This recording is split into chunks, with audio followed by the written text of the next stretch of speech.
Oui, bonjour à tous, je suis Vincent Mazarguil, je suis responsable du département patrimoine au sein de la direction générale Île-de-France de SNCF Réseau.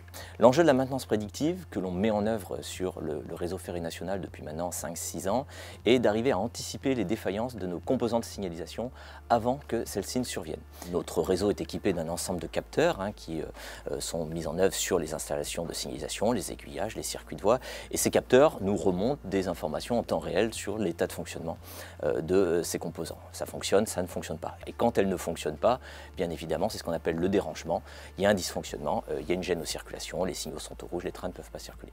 Les solutions qu'on a voulu mettre en œuvre depuis quelques années consistaient à avoir un traitement en masse de l'ensemble des données qui remontent en temps réel de ces capteurs pour détecter les défaillances latentes de nos systèmes de signalisation.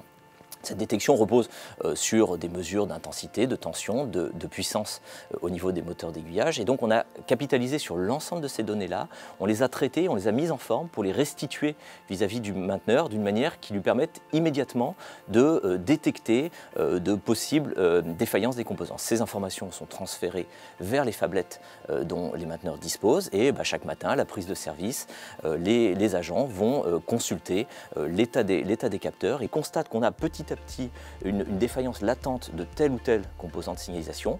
Il programme une intervention immédiate qui permet d'aller voir sur le terrain en temps réel quel est le potentiel dysfonctionnement que l'on a et de le traiter si celui-ci est avéré. Et donc c'est autant de performances gagnées puisqu'on intervient avant que l'incident ne survienne, avant que la gêne aux circulations ne soit avérée. C'est autant de régularité gagnée pour nos trains, autant d'efficacité gagnée pour la planification de notre production.